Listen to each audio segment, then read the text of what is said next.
perseverar até o fim. Vamos prosseguir. Devemos ter atenção, se a nossa vitória maior está no final, então nós devemos ter atenção ao meio da nossa caminhada. Pastor Rodrigo frisou isso, pastor. Isso só pode ser de Deus mesmo. O senhor falou sobre isso. A nossa vitória, se a nossa vitória maior está no final, nós temos que tomar cuidado com o meio da nossa caminhada. Porque o crente começa uma maravilha. Você sabe que todo crente, se ele aceitou Jesus mesmo, assim que ele aceita Jesus, o coração dele é um barril de pólvora. É um recipiente que está cheio de pólvora. Qualquer coisa ele dá glória a Deus. Qualquer coisa ele é agradecido. Tem coisa que, irmãos, olha, fala a verdade, ele está começando, ainda é menino. Por tudo ele está alegre. É porque sabe de onde ele saiu. Há poucos dias o diabo estava no pescoço dele. Ele sentiu o peso do fardo. Jesus foi lá e tirou. Ele foi livre. Ele ainda sente o sabor dessa libertação. Ele conhecia o peso do pecado sobre a vida dele. Ele não esqueceu. E sabe o que Pedro nos afirma na sua segunda carta? Um dos maiores problemas da igreja é esquecer os seus antigos pecados. E não é esquecer, irmãos, aqui eu não estou dizendo para você lembrar, viver eles, mas é que muita gente esquece o que Jesus fez. Ele quer que Jesus agora bajule ele para permanecer dentro da igreja. Ele quer que Jesus dê tapinha nas costas dele todo dia. Ele quer que Jesus ponha tapete verde nele. Eu não sabia que esse negócio era assim. Qualquer coisa não quer ser crente, qualquer coisa não quer ser fiel, qualquer coisa não quer amar o Senhor. É porque ele esquece os antigos pecados, ele esquece que ele era um bébio, ele esquece que era um prostituto, ele esquece que o coração dele era cheio de iniquidade, cheio de pecado. Ele era um sepulcro caiado, andava bem vestido. É um retrato da nossa sociedade. Embora você veja, tira chapéu, mas lá dentro do coração só Deus sabe. São homens e mulheres vazios que estão caminhando para a perdição e que precisa desta mensagem de você que se considera simples e pequenino, mas que conhece o poder do Calvário, da morte de Jesus. Aleluia! Seja dado ao nome do Senhor. Então perceba, meus irmãos, nós devemos ter atenção ao meio da nossa caminhada. Eu quero levar os irmãos a analisar alguns versículos do capítulo 25 de Mateus. Por gentileza, abra as vossas Bíblias, por favor. Mateus, capítulo de número 25. Bendito seja o nosso Pai Celestial. Jesus está conosco.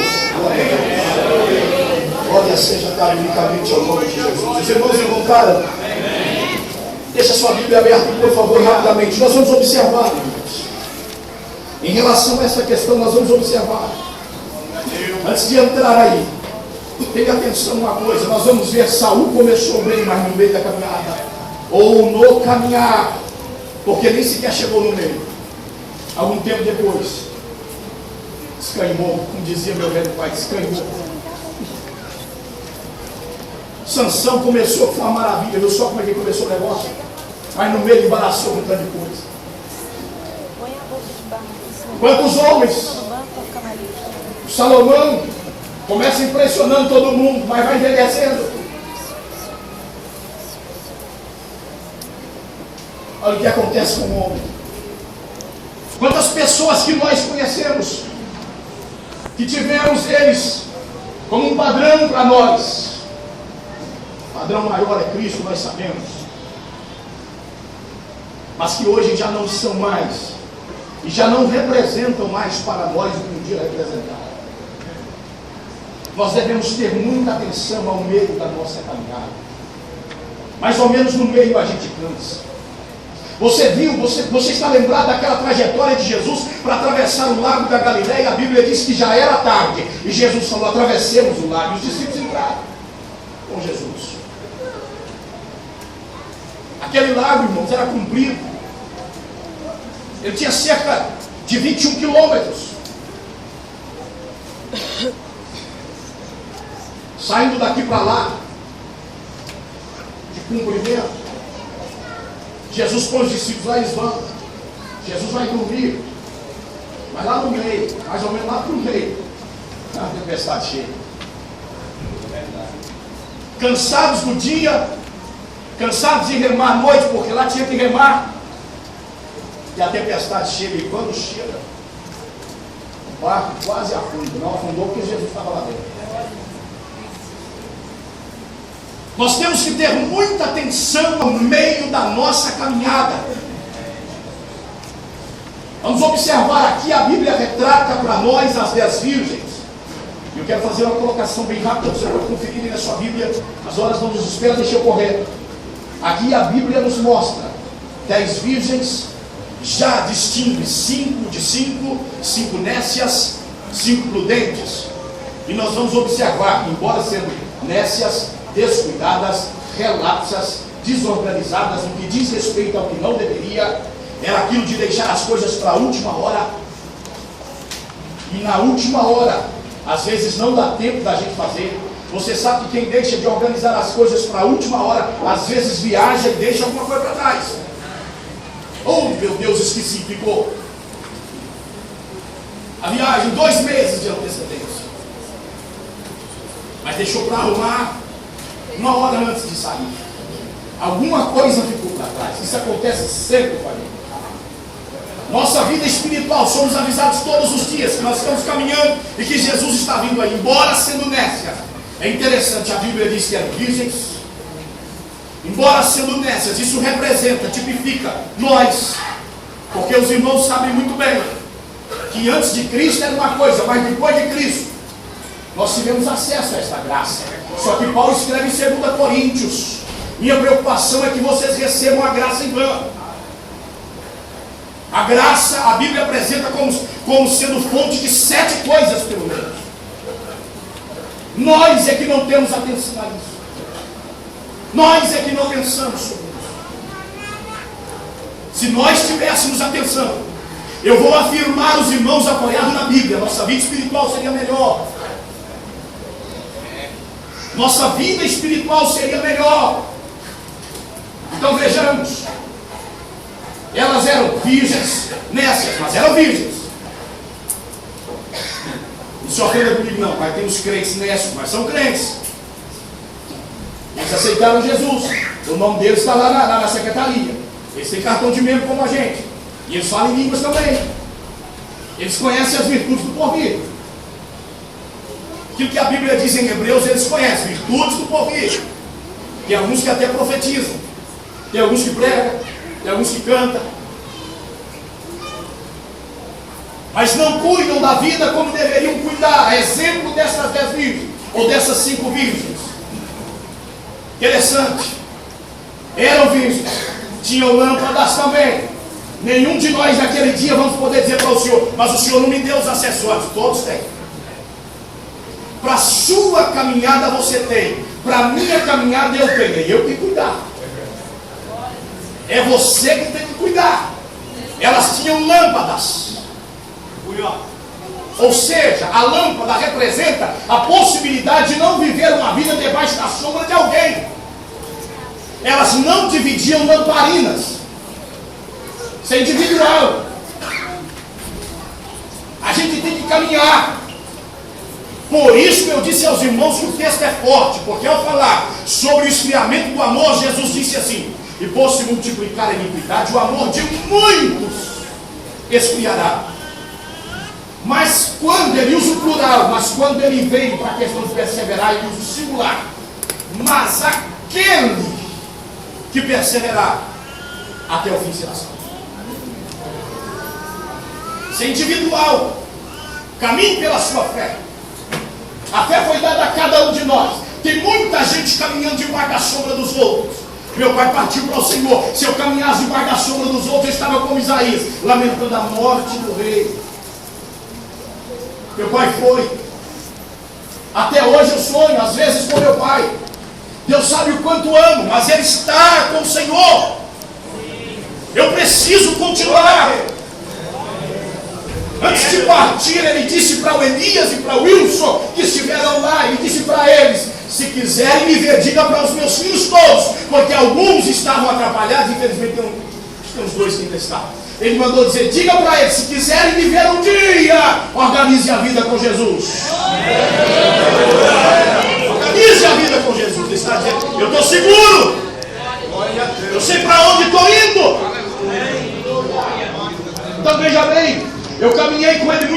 mas se eu vivesse só debaixo da sombra dele, e agora?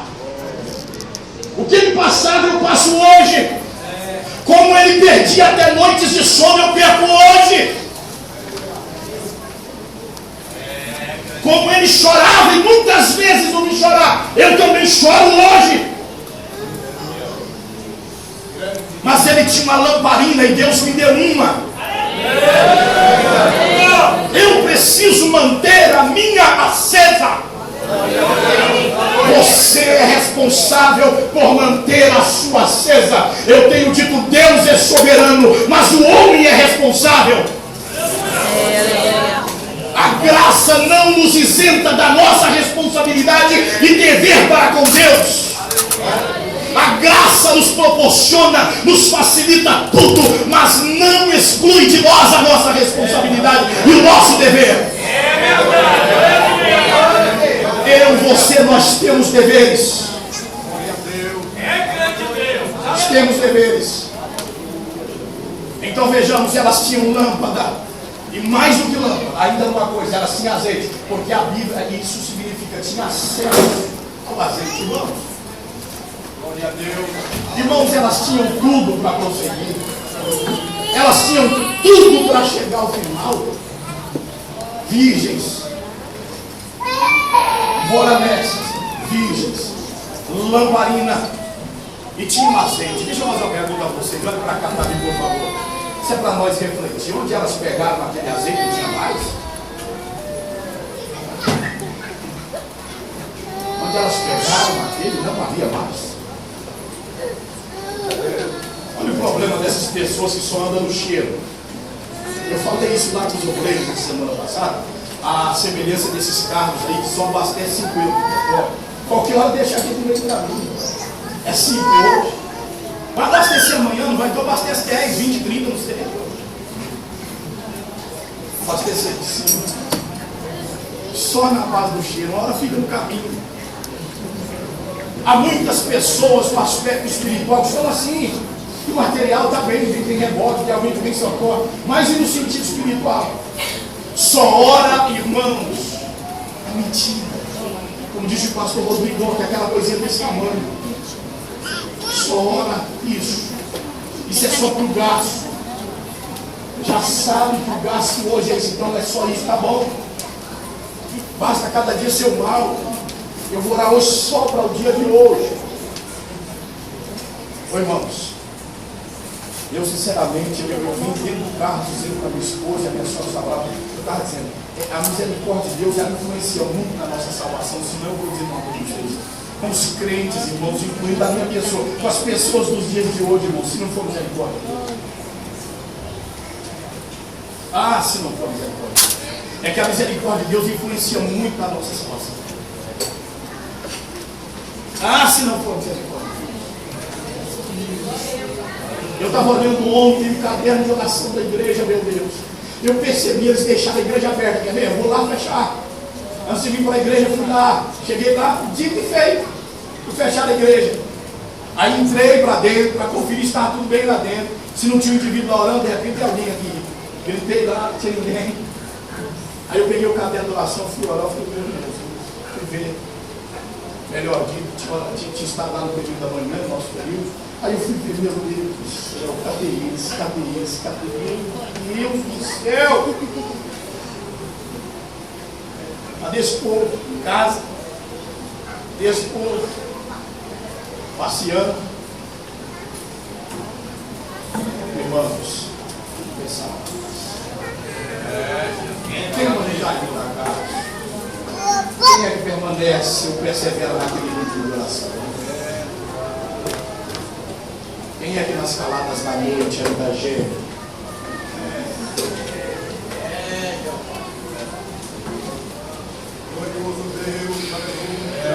Pensar. Por último, elas tinham azeite para caminhar, pelo menos por um tempo elas tiveram acesso ao combustível. É como os crentes hoje, todos aqueles que se dobram no dia do Senhor. Ruim para orar, desculpe, irmão.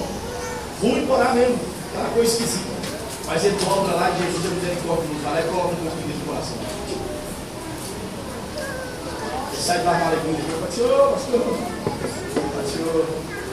Graças a Deus, eu vou caminhar para a semana. Mais ou menos assim. Tem acesso ao combustível. Porque elas caminharam um bom período de tempo. O texto vai nos mostrar. Vejamos o capítulo número 25. Então o reino do céu será semelhante a 10 virgens que, tomando as suas lâmpadas, saíram contra o noivo, do esposo. Logo sabemos, todas tinham lâmpadas. 5 delas eram prudentes, 5 loucas. As loucas, tomando as suas lâmpadas, olha aí, tinha lâmpada mesmo, não levaram azeite consigo, ou seja, em reserva, mas lá dentro da lâmpada havia um bocadinho de azeite. Mas as prudentes levaram azeite em suas vasilhas com as suas lâmpadas. As prudentes tinham reserva, porque não sabia se no caminho tinham posto para abastecer. Não sabia se no caminho ia dar para poder colocar mais. Prepararam de antemão. Elas estavam preparadas para a caminhada. Só que a Bíblia diz: e tardando o esposo, todas adormeceram. Todos querejaram, todas adormeceram. O problema está aqui. Porque as prudentes e as nécias saíram mais ou menos assim: não, a gente está indo em condomínio. E como é natural que eu diga ao nosso encontro, nós não vamos caminhar tanto. Ele vai vir no nosso encontro. Então esse azeite está. Deve sair, levar mais uma vasilha, só pesar, levar bagagem. Muita gente diz: gente, esse negócio de ficar orando 1 hora, isso pesa. Isso dói o joelho, dói as costas, o cacunda, como diz o mineiro. Isso dói a batata na perna. E é uma feiura, irmã, joelhado no chão, logo começa a dar uns calos no joelho. Que coisa feia. Irmã de calo no joelho, joelho cara. Isso é feio demais. Que coisa, né? Ai, que preocupação com o que é externo. Que preocupação com o que é secundário. Não é primário. Deus não prima essas coisas. Deus prima o espiritual. Que preocupação. É mais ou menos assim. Levar mais uma vasilha de jeito nenhum. Olha, irmãos, eu não sei não. Mas sem ferir a integridade da Bíblia, eu queria pensar um pouquinho. Provavelmente nessas olharam para lá e falaram: não precisa desse aparato. Essas aí quer ser prudente, mas esse é o tipo de pessoa que quer ser melhor do que as outras. Nós também somos noiva. Somos ou não somos? Vamos chamá-las para encontrar com nós ou não vamos? Elas vai tirar de nós? Porque quando a gente fala, alguém quer dizer: o céu é dele. Ele está querendo dizer que eu não vou para lá, é? Ele manda lá. Nem eu e nem você manda lá. Estamos em pé de igualdade nesse sentido aí. Nós dois estamos caminhando para lá. Mas alguns dizem: é aleluia mesmo. É mais ou menos assim. Levar isso, gente, esse negócio, meu Deus do céu, não precisa dessa. Não precisa. Vocês vão ver que não precisa. A gente é salvo pela graça. Olha, você pode pegar um bocadinho de assim, o negócio é a graça. A graça já é um favor que merece. É o mesmo problema dos gnósticos. É o mesmo problema. Não, o mal está no corpo mesmo, não sai mortifica essa carne brava sua. Mortifica essa carne brava, jejuma. Ora, lê Bíblia. A gente quer que o mal está aí, tem emprego e na Bíblia, é só a morte, era os gnósticos, só a morte que vai extinguir isso, vai arrancar isso. Isso estava lá, irmãos, onde Paulo pregava, João pregava, imagina, Pedro pregava, imagina nós. A supervalorização da graça e a desvalorização do sacrifício de Cristo, que é poderoso para nos libertar. O sacrifício de Cristo é poderoso para nos libertar, para não vivermos a mesma vida, mas para andarmos agora em novidade de vida, para termos uma nova vida em Cristo Jesus, para sermos uma nova criatura, bendito seja o Senhor. Então, provavelmente, sem ferir a Bíblia, eu penso que elas foram alvo de crítica das outras. Vocês vão ver só. Elas vão entrar lá para ver, para o noivo chegar, elas vão ver essas vasilhas, só para não valer. Só que a Bíblia diz que tardando o esposo, quem é que sabe o que vai dizer? Bem foi dito aqui hoje, Jesus pode voltar daqui uma hora, daqui 2 dias, uma semana, um mês, mas pode voltar daqui uma centena de anos. Feliz aquele que perseverava. Feliz aquele que dormiu no Senhor dizendo: Jesus não veio para a minha geração, mas provavelmente virá para a geração do meu filho. Mas eu estou partindo para o Senhor. Estou indo para o Senhor firme, consciente de que estou indo encontrar com o Senhor. Feliz é porque perseverar até o fim será salvo. Glórias a Deus. Ao tardar o noivo, a Bíblia diz que todas elas tosquinejaram e adormeceram. É interessante, irmãos. Devido às dificuldades, os problemas que sobrevêm à igreja num todo, porque não pega só parte da igreja. E existem alguns problemas que pegam a igreja por causa dos mestres, dos imprudentes. E aí não pega só os imprudentes, pega todo mundo. É impossível que um membro da igreja sofra sem que todos sofram, a não ser que você também. Que Paulo nos apresenta em 1 Coríntios, em relação a essa questão, é muito sério. Se é um membro do corpo de Cristo quem sofre,